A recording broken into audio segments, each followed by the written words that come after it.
Welcome back to the lecture series of compound interest. In our last three classes, we have seen the formulae of compound interest. In our second class, we solved a few problem sums in detail in step-by-step manner, and in the third class, we solved a few problem sums by using the formulae directly. But whatever problem sums we solved so far, we mainly found total simple interest or total compound interest, and those interest was based on the principal amount, the rate of interest, total time period, all these information, all these values. In today's class, the problem sums that we will be solving, there the total interest amount that will be given, and based on that either we'll be finding out the principal amount or the total time period or the rate of interest. So this type of problem sum where the total interest amount is given and based on that value other information is found out, that type of problem sum is called inverse problem sum. So let's get started.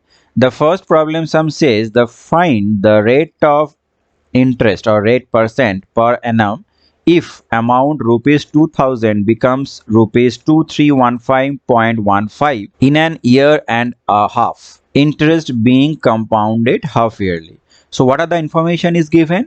Rupees 2000 becomes rupees 2315.25. That means the principal amount is rupees 2000, and after adding the interest it becomes 2315.25. So this is the amount where it has the principal amount as well as the interest, and the total time period is year and a half, that means 1 year 6 months, and also the interest is compound interest and that is compounded half yearly. So that is another important information which is given. That means half yearly means in a year we are paying the interest twice. So the formula that we have seen there, the value of k will be 2 and the value of n will be what? 1.5. So it will be 3/2, and the principal amount is 2000, that means p will be 2000. This is the formula. This is the amount after the certain period and after adding the interest.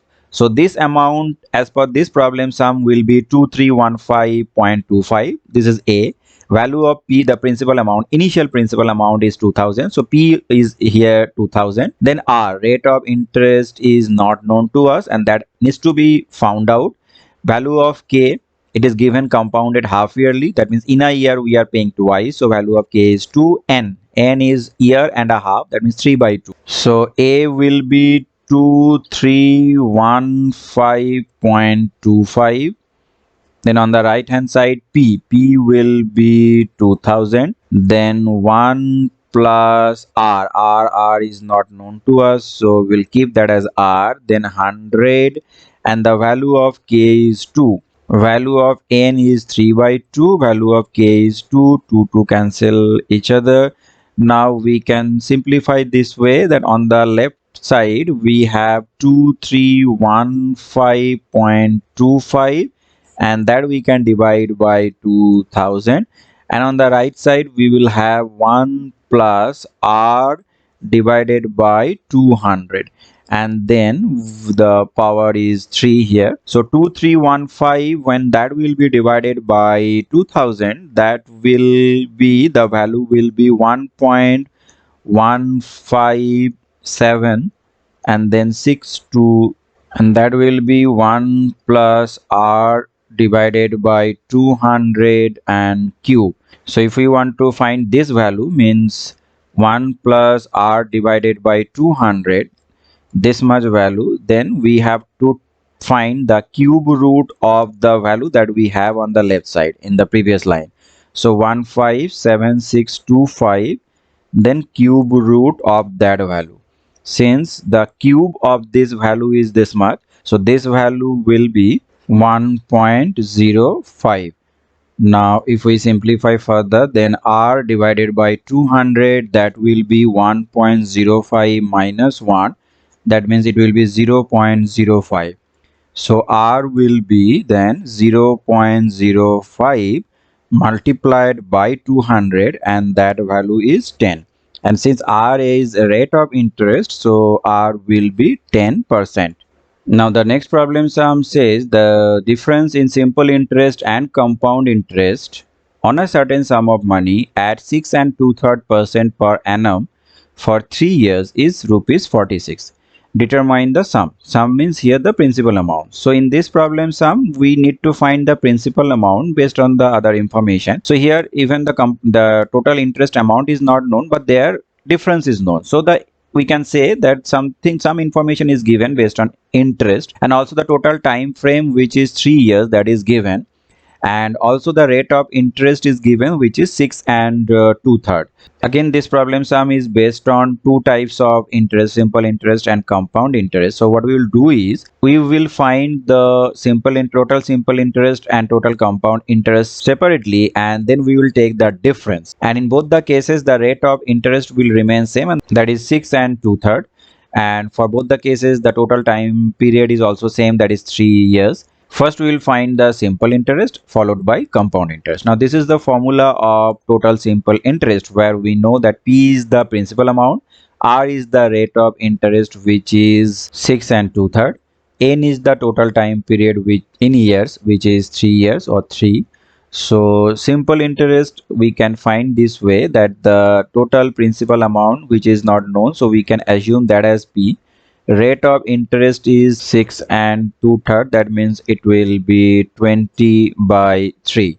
So in place of R we can write 20 divided by 3, and total time period is 3 years, so it is also 3, and then divided by 100. So this 3 and 3 will cancel each other, and 20 divided by 100, that means it will be 0.2p, or we can keep this way, that 2p divided by 10. Total compound interest, again it will be the total principal amount is P, and then 1 plus rate of interest is again 20 by 3, so 3, and here it will be 100, and then the total time period, which is 3, and here minus 1, so 0 0 will cancel each other. So what it will be, it is P and then 1 plus 2 divided by 30 q minus 1. We can take this value in decimal, but if we take the values in decimal, then after decimal point, if we will consider either 2 digits, 3, 4, but if it continues till infinity, then we cannot consider all the digits after decimal point till infinity. So somewhere we have to truncate that, somewhere we have to approximate that, and when we will do the calculation based on approximated value, definitely at the end there will be some error. So it's better if we take the whole rational number that we have, and then if we complete our calculation. So if we proceed further this way, then it will be 16q, and then minus, it will be here in the denominator we have 15q. So 15q, that means it will be minus 15q, and in the denominator also we have 15q. And if we simplify further, then it will be P, and in the numerator 16 cube, from 16 cube if we subtract 15 cube, then that will give us 721, and in the denominator we will have the value of 15 cube, and that is 3375.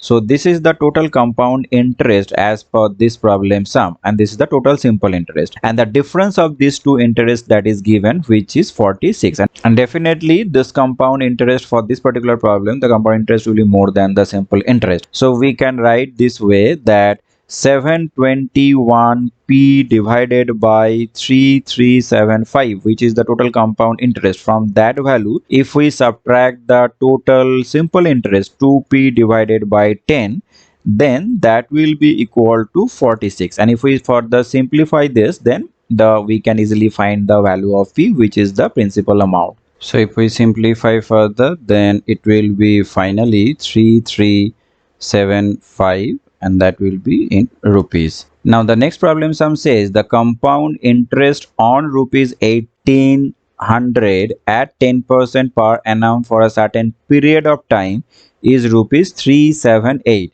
Find the time in years. So in this problem sum, the compound interest on rupees 1800 it is given. That means the principal amount is given, which is rupees 1800 at 10% per annum. That means this is the rate of interest which is given. So P is given, R is given for a certain period of time, which is not known. That means n is not known, which we need to find, and that amount is the compound interest is 378. So that interest is also given. We have to find the time in years. So we know this is the formula for compound interest, and this is to find the total amount after a certain period, and this amount includes the principal as well as the interest.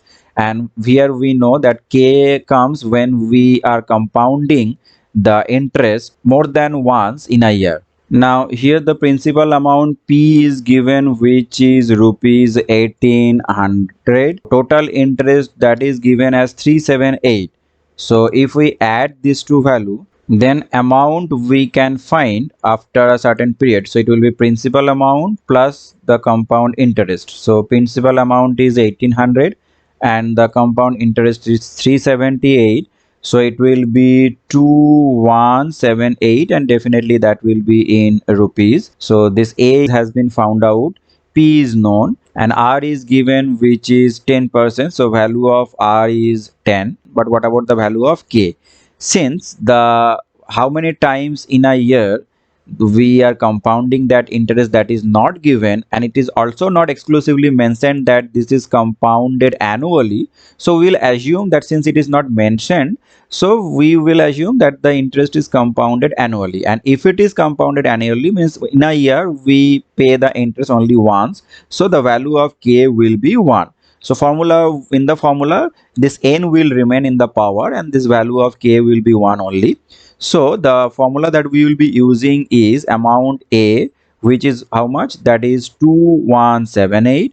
So that will be equal to P. P is how much? P is 1800, that is given, and 1 plus rate of interest is 10, then divided by 100, and value of k is 1. Now if we divide 2178 by 1800, then that will give us some value that we'll see.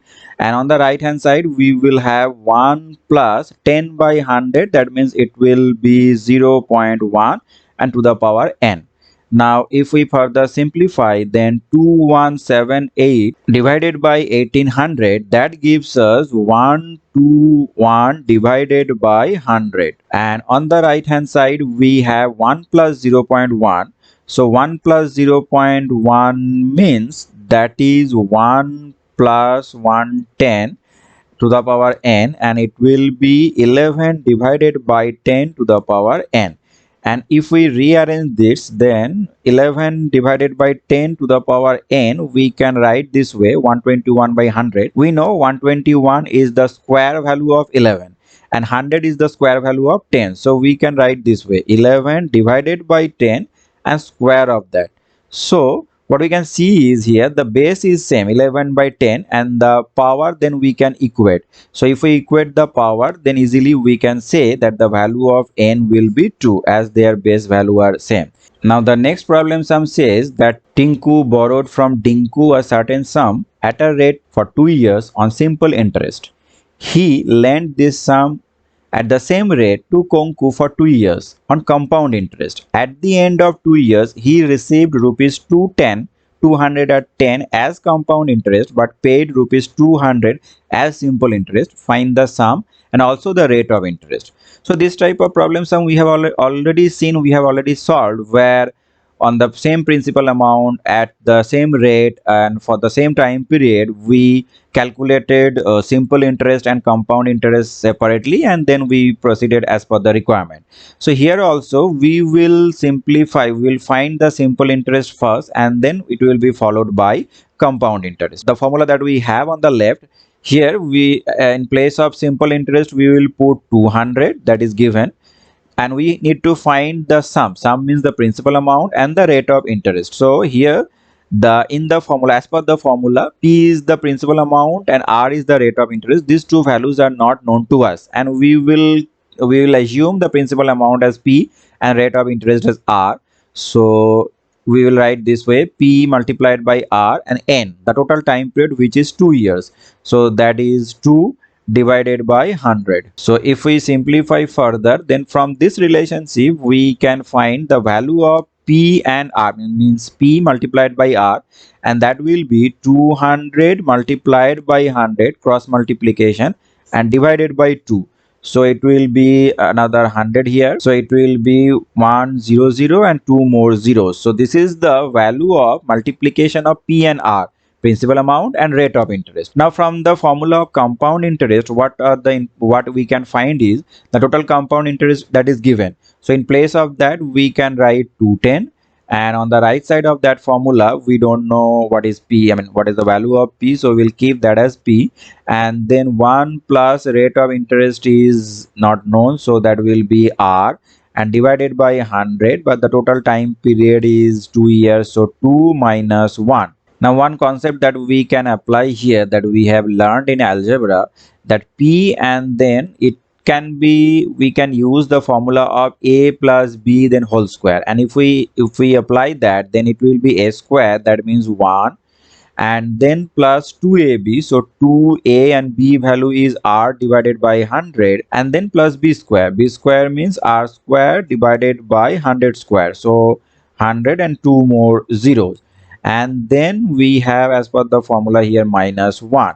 Then if we simplify further, then it will be 1 and this minus 1, they will cancel each other. So inside bracket what we will have is 2r divided by 100 plus r square divided by this value 10,000. So what we can do is we can further write this way. This total compound interest is 210, so we are writing that, and we will multiply 2r by p, so it will be 2pr divided by 100.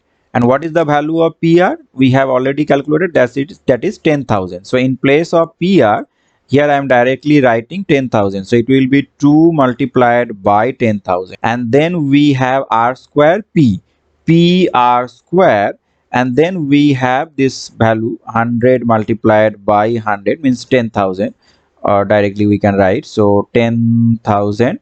And pr square means what? Pr square means, can we write this way, pr multiplied by r? So we will do that. Then we are already, this value is known, pr, that is 10,000.